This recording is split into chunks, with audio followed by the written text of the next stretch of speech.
Bonjour à toutes et à tous, nous sommes ravis de vous accueillir dans ce cadre somptueux avec Malika. Salut Malika. Salut Jean-Philippe. Dans ce cadre donc magnifique qui est le Parc des Princes. Et avec nous donc pour cette grande première, 3 invités. Le directeur général délégué, c'est Jean-Claude Blanc. Bonsoir, ou plutôt bonjour Jean-Claude. Bonjour. C'est vrai, il fait tellement beau ici. Merci d'être avec nous, c'est sympa. C'est un plaisir. Et avec nous un célèbre supporter du Paris Saint-Germain, Michael Youn. Bonjour. Bonjour. Enfin une émission, on va pouvoir se permettre d'être partisan sans se faire engueuler en sortant. Exactement, et voilà. On peut se lâcher. Et je crois que le Parc des Princes, vous connaissez bien. Vous avez déjà foulé la pelouse. Moi j'étais là-bas avant, j'étais à Auteuil. Maintenant je suis un peu plus là dans la Corbeille. Ouais. Et puis j'ai joué une fois ici, mais j'étais moins brillant que dans les tribunes. Ça s'est mal terminé, je crois. Ouais, je me suis foulé la cheville au bout de 20 minutes. Ouais. Voilà. Je suis plus à l'aise en tribune. Et depuis, plus de foot.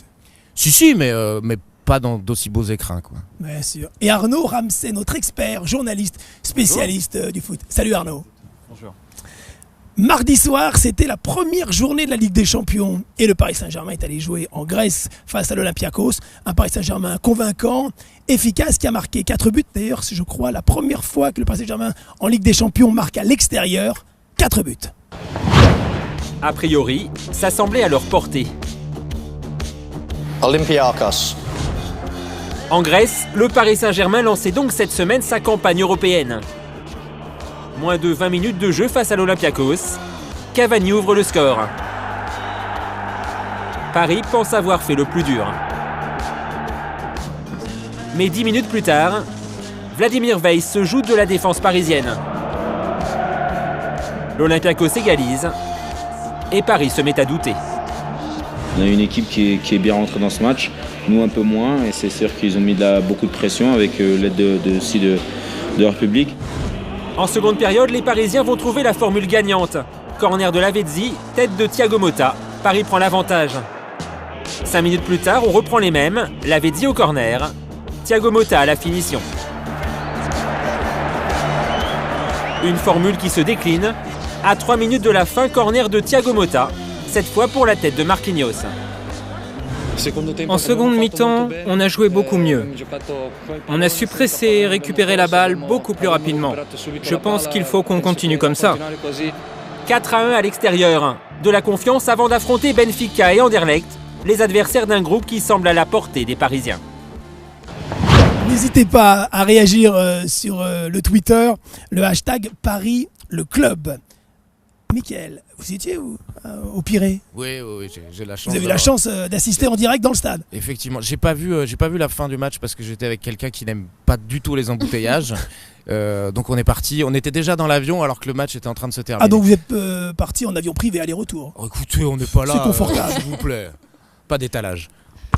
Jean-Claude Blanc, on l'a vu, l'objectif du Paris Saint-Germain, c'est clairement la Ligue des Champions. Est-ce que vous pensez que vous pouvez la remporter dès cette année ou vous laissez 2 à 3 ans pour y arriver?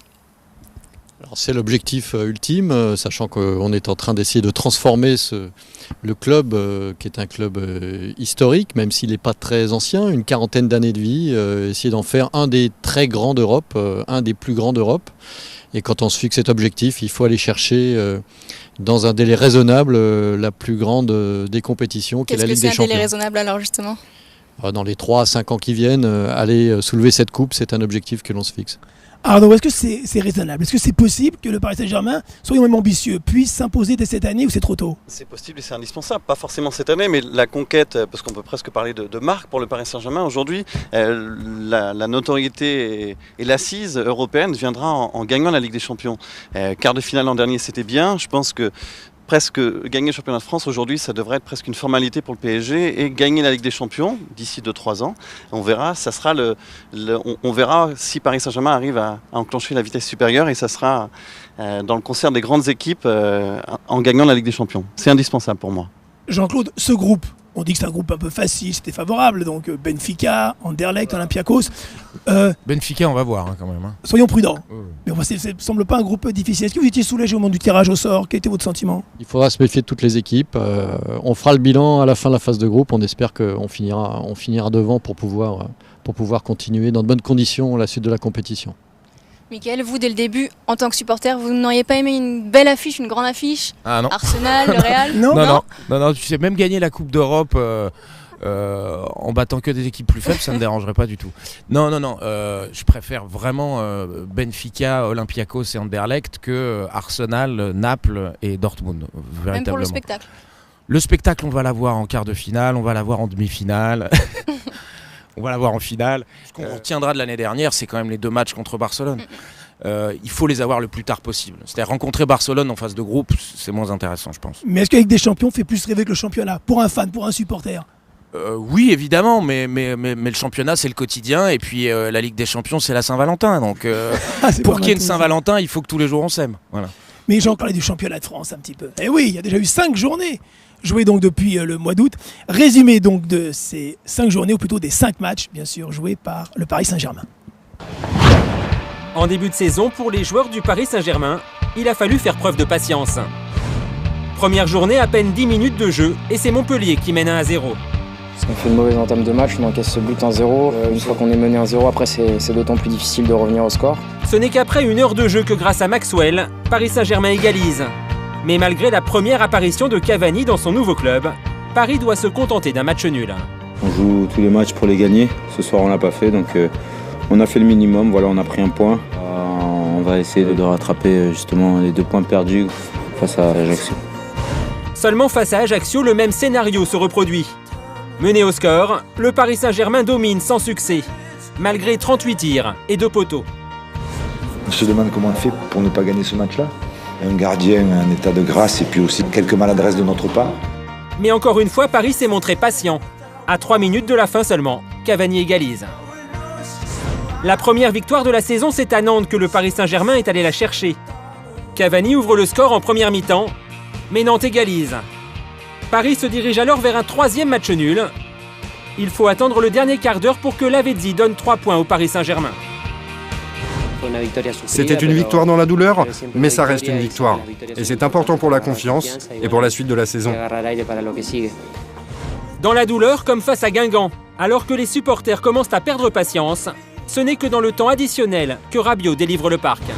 Sur la retombée d'une tête d'Alex, que le gardien sort et relâche. Donc voilà, je marque mon premier but au parc, c'est magnifique. 1 minute plus tard, Ibrahimovic ouvre son compteur personnel. Je le dis depuis le début, cette saison sera plus difficile car nous sommes champions au titre. Tout le monde nous attend et tout le monde veut nous battre. À Bordeaux, pour la 5e journée, Paris signe sa victoire la plus probante. Matuidi en première période ouvre le score. C'est vrai que lorsqu'on a des équipes en face de nous qui jouent, c'est un peu plus facile pour nous de produire du jeu. En deuxième mi-temps, Lucas double la mise. Il n'avait encore jamais marqué pour Paris. Lui aussi a su se montrer patient.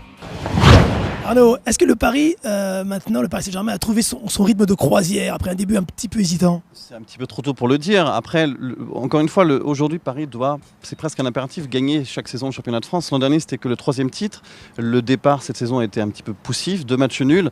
On sent que tout doucement, c'est une force tranquille, j'ai l'impression, le PSG, qui est en train de grandir, avec un équilibre au milieu qui est en train de se trouver, avec devant 2 attaquants, Cavani, Ibrahimovic, qui font rêver. Ça, ils ne dominent pas encore le championnat de France. Et justement, le match contre Monaco, qui est l'adversaire des années à venir, comme il y avait le duel PSG-OM pendant des années. Là, on sent que c'est un PSG-Monaco qui se dessine pendant quelques années. Ça sera le vrai premier test. 6 matchs de Laurent Blanc, je trouve qu'on a déjà vu plus de fond de jeu qu'en 1 an et demi de Carlo Ancelotti. Donc vous n'avez pas été inquiété par les débuts qui n'étaient pas vraiment flamboyants? Non, mais là, je vois, ça fait 3 matchs exactement où véritablement on comprend, on voit ce que Laurent Blanc est en train de construire avec des joueurs clés, avec un vrai système de jeu, avec un nombre de passes hallucinant. Je crois contre Olympiakos, il y a eu 600 passes. Il commence à avoir sa touche, n'en déplaise à certains consultants. Voilà, merci, au revoir. Voilà, petit message lancé par Michael Youn. Donc Jean-Claude, Laurent Blanc, donc il a trouvé ses marques assez rapidement. Est-ce que sa manière de fonctionner est bien différente de celle de son prédécesseur? Oui, je crois qu'il a son style bien à lui. Laurent n'est pas arrivé seul. On a renouvelé son staff autour de lui. Carlo est parti avec un certain nombre de personnes. Donc c'est jamais quelque chose qu'on souhaite dans un club. On privilégie la stabilité. technique, dans le discours, au niveau tactique également. Mais je crois que Laurent a amené sa fraîcheur, sa vision un peu différente, comme le disait Michael, le fait d'être beaucoup plus en maîtrise de la balle, de faire tourner beaucoup plus le ballon. Ça donne un jeu différent, peut-être plus spectaculaire, en tout cas plus agréable à regarder. C'est plus normal quand on a l'équipe qu'on a de ne pas jouer en contre. C'est-à-dire qu'on a passé 1 an et demi à jouer en contre, c'était quand même inquiétant pour une équipe qui est censée dominer son championnat et dominer les matchs. Là, on joue plus en contre. Voilà. Arnaud, vous connaissez bien Laurent Blanc. Vous lui avez consacré un livre. Donc justement, comment vous jugez ces débuts de saison ? C'est un livre qui mettait un petit peu d'ombre sur le personnage parce que ça a été pour moi un immense joueur, un immense défenseur, champion du monde, champion d'Europe. On va pas partir, Michael. Michael prend ses distances. Mais c'est difficile de le comparer à Carlo Ancelotti qui a gagné la Ligue des Champions comme joueur et comme entraîneur. Laurent Blanc, c'est un très jeune entraîneur. On parle de son aura, on l'appelait le président. Pour moi, il est encore neuf dans le métier. Il a entraîné 3 ans à Bordeaux, 2 ans en équipe de France. C'est quelqu'un qui, avec le PSG, va l'accompagner dans sa montée en puissance. Mais pour moi, il a encore ses preuves à faire. Laurent Blanc, je ne suis pas bluffé par les prestations que j'ai vues. On sent qu'il y a un potentiel immense. Mais en tout cas, ce qu'il faut reconnaître, c'est que Laurent Blanc fait jouer ses équipes vers l'avant, produit du jeu. Il faut maintenant que ça soit efficace. Nouvel entraîneur, donc Laurent Blanc. Le directeur sportif, il n'y en a plus. Il y avait donc Leonardo qui est parti. En quoi consiste le rôle d'un directeur sportif au sein d'un club comme le Paris Saint-Germain ? Alors le premier rôle, c'est de choisir les joueurs, de discuter en permanence avec l'entraîneur, de regarder aussi à plus long terme que l'entraîneur, qui a pour lui l'obligation de gagner chaque saison, donc qui demande des joueurs performants immédiatement. Le rôle du directeur sportif, c'est aussi de voir plus loin. Donc cette saison, il n'y aura pas de directeur sportif qui arrivera, a priori ? Je pense qu'il faut laisser au président Nasser Al-Khelaifi le fait de prendre sa décision, hein, de regarder parmi les quelques sollicitations, il y en a pas mal qui arrivent, et prendre quelqu'un en qui il a confiance, qui va le guider, qui sera en direct aussi avec lui sur ces choix-là qui sont assez stratégiques. Il y a des demandes qui sont faites aujourd'hui d'historique du club. Il y a des candidats, ça c'est sûr. C'est rémunéré. Historique, pas forcément. Je pense que le Paris Saint-Germain, qui a vocation à être un grand club sur la scène européenne, peut aussi, comme l'était Leonardo, avoir quelqu'un qui symbolise une connaissance précise du football européen, du football mondial. Donc voilà, donnons-nous un peu de temps. La prochaine grande fenêtre de mercato, c'est l'été prochain. Donc on a un peu de temps devant nous. Donc on en reparlera d'ici quelques mois dans bien sûr Paris le club, ici sur France 3 Paris. Exactement. Mais bien sûr, avec grand plaisir. Malika, chaque semaine donc vous rencontrez un grand nom du Paris Saint-Germain, joueur d'hier ou d'aujourd'hui. Et là c'était Jérémy Ménez. Oui, cette semaine, donc Jérémy Ménez m'a fait découvrir son restaurant préféré, un restaurant italien dans le 17e arrondissement de Paris.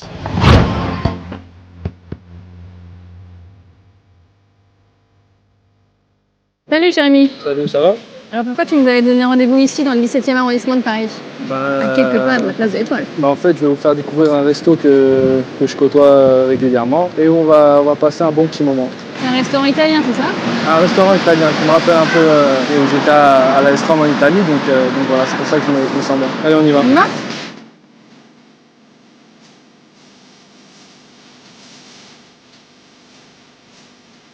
Toi, tu es né en banlieue, c'est ça? Quelle image t'avais petit de Paris? Franchement, quand tu habites dans la banlieue, quand tu gagnes dans la banlieue, Paris, c'est... t'as l'impression que c'est presque inaccessible. Parce que c'est loin, t'es petit, il faut prendre le métro, le RER, c'est pas toujours évident.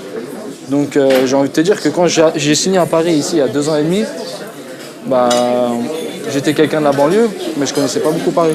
Quand j'ai signé ici, c'est là que j'ai commencé vraiment à découvrir la ville de Paris, les endroits, les restos. Mais tu arrives encore à te promener tranquillement? Les gens te reconnaissent quand même beaucoup, j'ai l'impression. Oui, il y a des gens qui reconnaissent. Après voilà, ça fait partie du métier, ça fait partie du truc.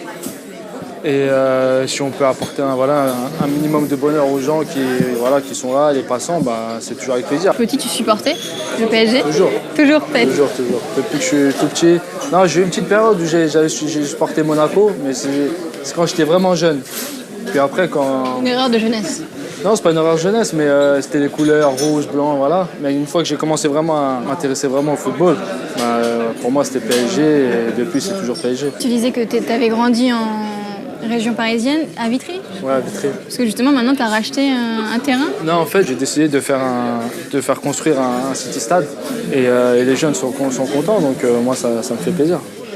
C'était important pour toi quand même Sachant que j'ai grandi là-bas, que moi j'ai connu là-bas la zone sans rien, on va dire, pour jouer, pour s'amuser.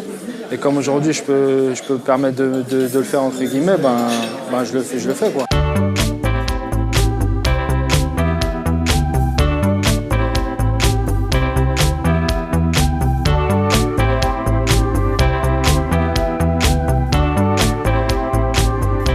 Il est temps que je te demande quels sont tes objectifs.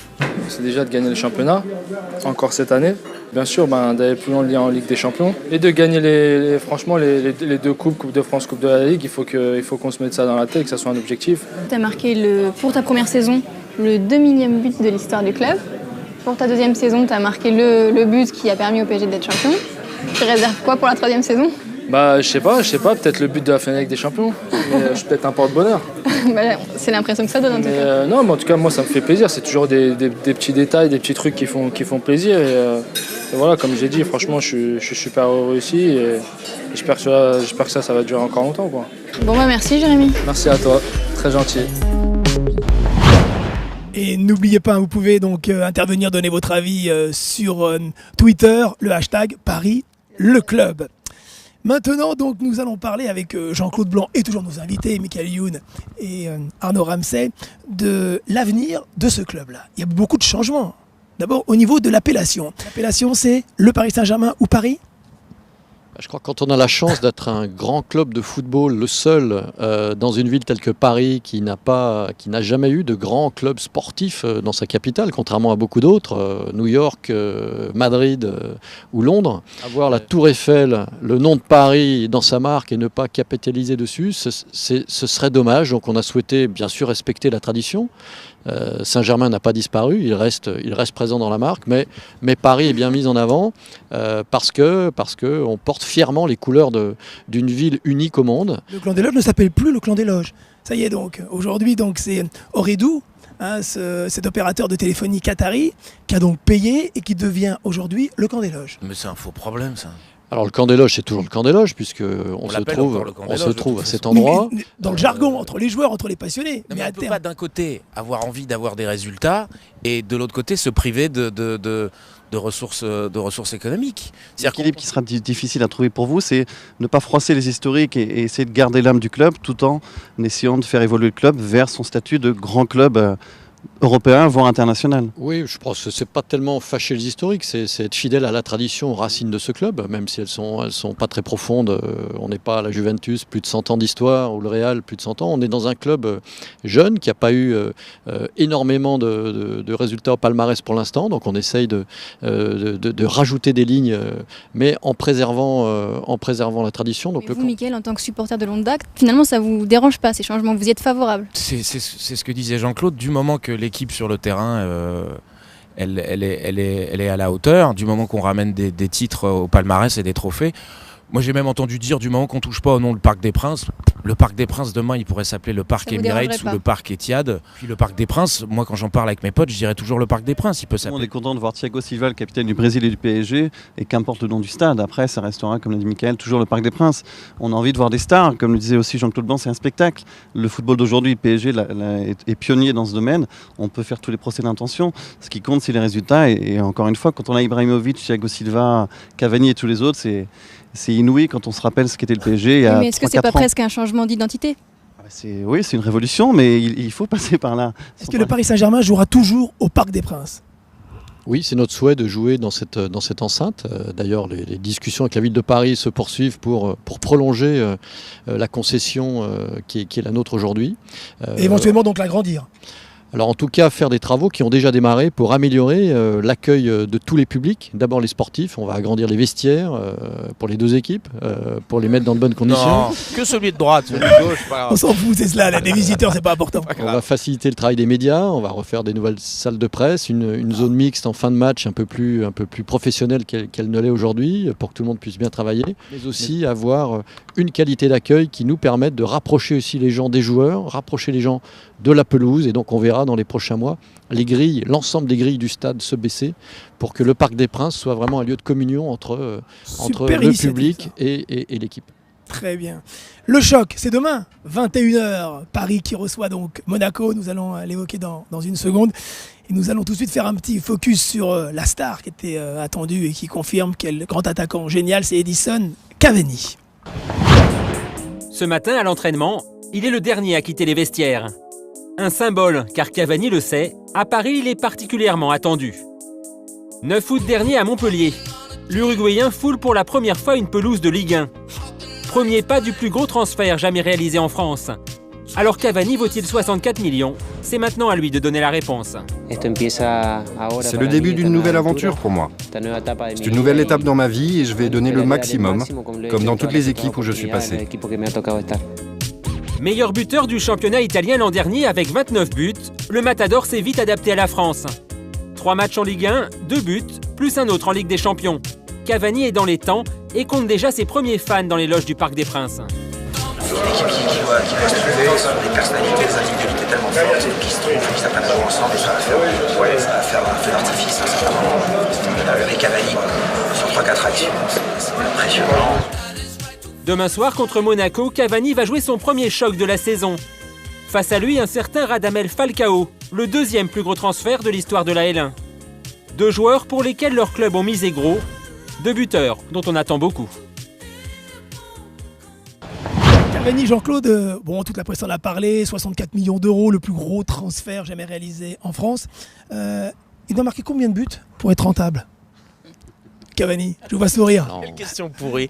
Je pense qu'il va marquer beaucoup de buts. On n'a pas raisonné en termes de buts marqués, puisqu'à la fin, il faut gagner. On voit que la combinaison et l'association avec Ibra se passe bien. Ouais. Et donc je crois que, encore une fois, quand on veut se projeter une image positive, non seulement marquer, mais marquer avec style, élégance et donner du panache, je crois que Cavani, c'est la combinaison parfaite de ce que l'on peut espérer à Paris. Et Arnaud, demain avec cette affiche, Paris Saint-Germain-Monaco, il y a un match dans le match.